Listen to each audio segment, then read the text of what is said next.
On April 26, 1986, the world witnessed the most catastrophic nuclear accident in human history. At precisely 1:23 a.m., reactor number 4 at the Chernobyl nuclear power plant exploded, releasing a massive surge of radiation into the night sky.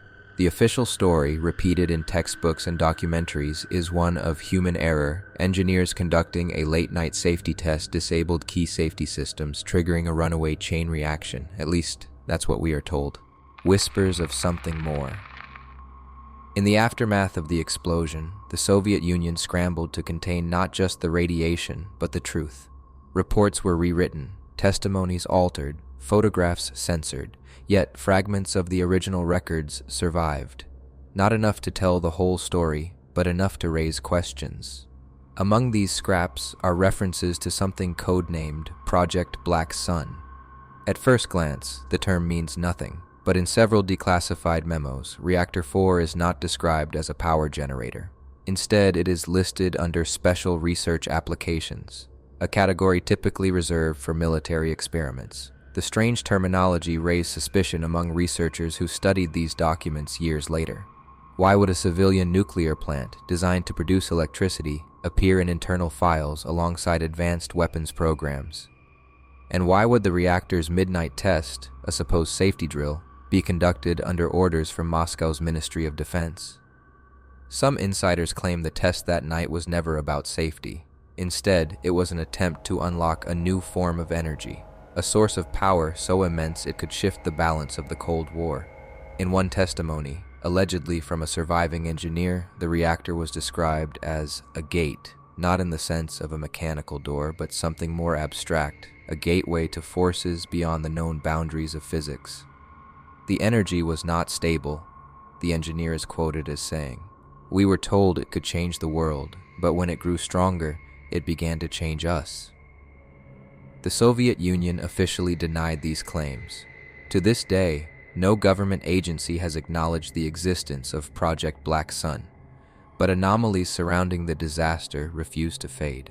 Witnesses in Pripyat described seeing lights in the sky that didn't behave like fire or plasma. Firefighters reported black smoke that moved against the wind, and several workers on duty the night of the explosion vanished from records entirely, their names erased, as if they had never been employed at the plant. Radiation can explain some of the chaos that night, but not all. And if Project Black Sun was real, then Chernobyl was never an accident. It was an experiment that broke through the limits of nature. The lost footage. In 1992, 6 years after the disaster, a videotape was allegedly smuggled out of Ukraine. It was said to have come from the archives of the KGB, mislabeled as simple training material. What it contained was far more disturbing. The tape begins in the control room of Reactor 4. The timestamp reads April 25, 1986, 22:14, several hours before the explosion. The footage is grainy. The camera shakes slightly, as if held by an unsteady hand. In the background, the operators move quickly between control panels, flipping switches, jotting notes. Their faces are tense. Voices in Russian can be heard, muffled, urgent. But it is what happens next that makes the footage unforgettable. Suddenly, the room fills with a strange vibration. Papers flutter on desks, dials tremble. The operators look at each other, visibly alarmed. One shouts something. "It's not supposed to do this." The camera pans, capturing the central monitoring board.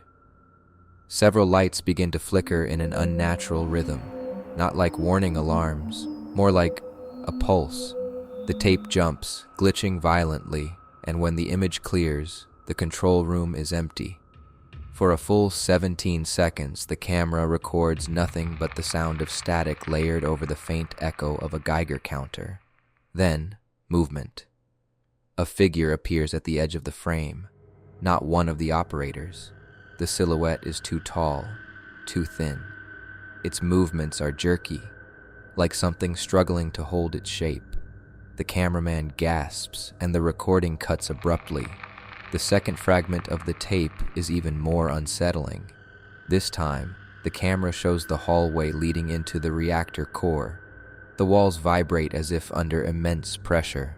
Lights flicker overhead. In the background, a voice whispers in Russian, "We opened it, but we cannot close it."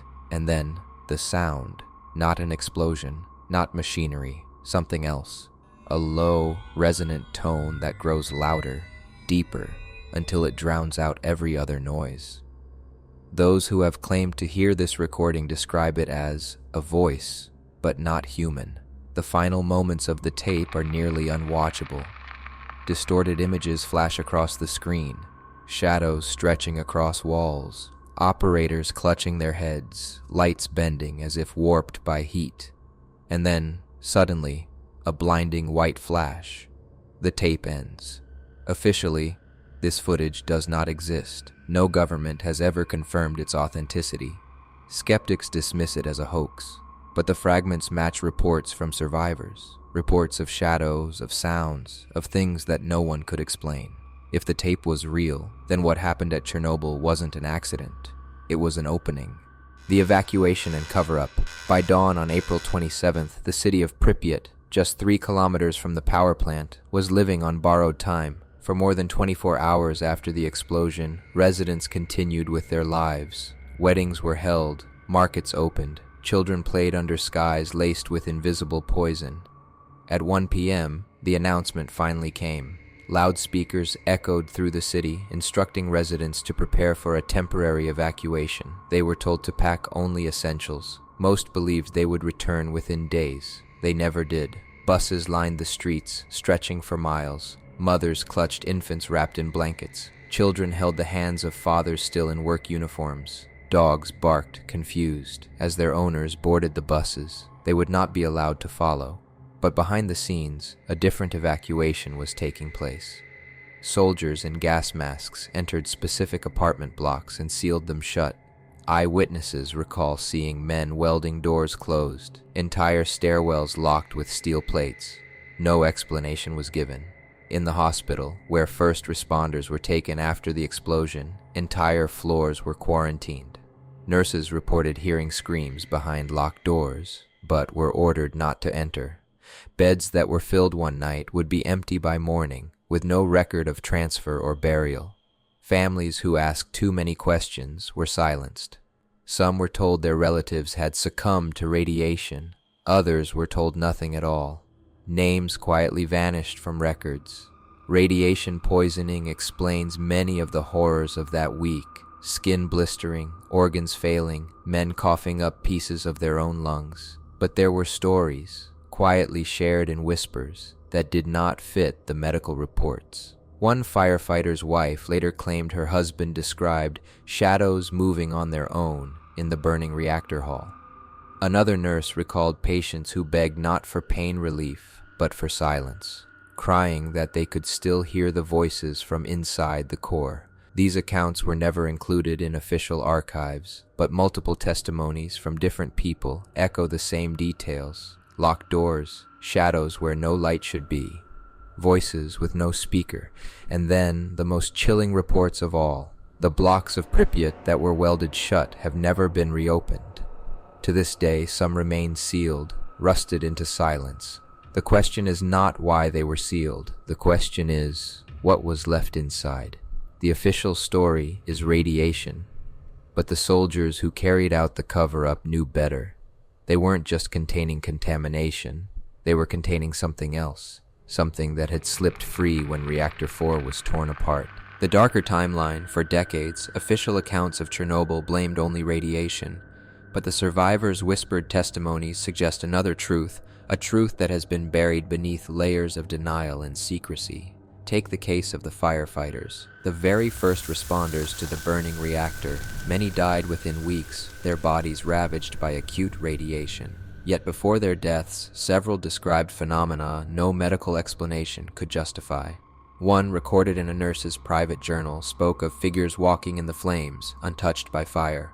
Another claimed the core itself seemed alive, its heat accompanied not by silence, but by whispers. In the abandoned city, stories spread among soldiers sent to enforce the evacuation. Patrols reported hearing footsteps in empty apartment blocks.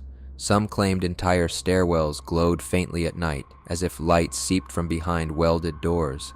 One officer, interviewed anonymously years later, confessed, "We were told to contain radiation, but what I saw was not radiation. We sealed entire floors. We welded them shut, and I pray they are never opened again. Even stranger were the accounts from children evacuated from Pripyat. Several described nightmares of tall shadows with no faces following them onto the buses.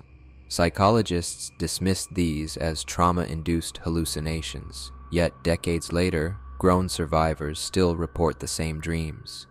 Radiation leaves scars on the body, but something else seemed to leave scars on the mind. And then, there is the anomaly in the reactor itself.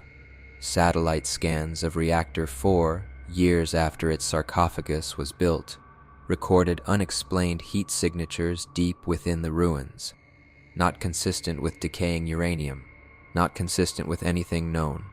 Some scientists believe the core is still alive, generating patterns that resemble pulsing rhythms. A classified report, leaked in fragments, called it a non-thermal emission, but a more haunting description was scribbled in the margin by an unknown analyst. Heartbeat. If Project Black Sun was real, then Chernobyl was not merely an accident, it was a breach, a failed attempt to harness something no reactor was designed to contain. And the welded doors, the vanished workers, the erased records, they were not about hiding incompetence. They were about burying evidence. Evidence that when the reactor exploded, it did not just release radiation, it released something else. Something that still lingers in the dead city of Pripyat. Something that whispers in the dark halls of the hospital. Something that pulses quietly in the ruined heart of Reactor 4, waiting. Today, Chernobyl stands as a monument to disaster, a dead city frozen in time, its Ferris wheel never turned again, its schools still hold textbooks from 1986. The apartments remain filled with clothing, toys, photographs, lives abandoned in a single afternoon. The official narrative is one of tragedy and human error, and perhaps that is enough for most. A story about flawed men, a flawed reactor, and the terrible cost of arrogance. But if the whispers are true, if Project Black Sun existed, then the story we've been told is only half complete. Think about it. Why were so many records erased? Why were entire buildings welded shut? Why did some survivors report shadows, voices, and shapes that no radiation could explain? These questions remain unanswered, and yet silence may be the only answer we are allowed. In 2013, a team of researchers attempted to enter one of the sealed apartment blocks in Pripyat. They reported hearing noises inside, metal scraping, faint tapping on the walls. Before they could cut through, authorities intervened and forced them to leave. Officially, the building remains structurally unsafe. Unexplained heat signatures still rise from the reactor ruins, decades after the explosion. Engineers monitoring the site describe irregular surges deep beneath the sarcophagus. Surges that appear in patterns resembling pulses, not random, not natural. If the reactor was a gateway, as some testimonies suggest, then what came through that night has never left. It lingers, sealed under steel and concrete, buried beneath decades of lies. Perhaps it is waiting. Chernobyl was not just a disaster, it was a warning. A warning of what happens when humanity reaches beyond its limits. When it seeks power not meant to be controlled. When it opens doors it cannot close. Radiation may have poisoned the land, but something else, something darker, may still walk among the ruins. And if that something was ever to escape the exclusion zone, the disaster of 1986 would be remembered not as the end, but as the beginning. This is not the history you were taught. This is the history that was erased.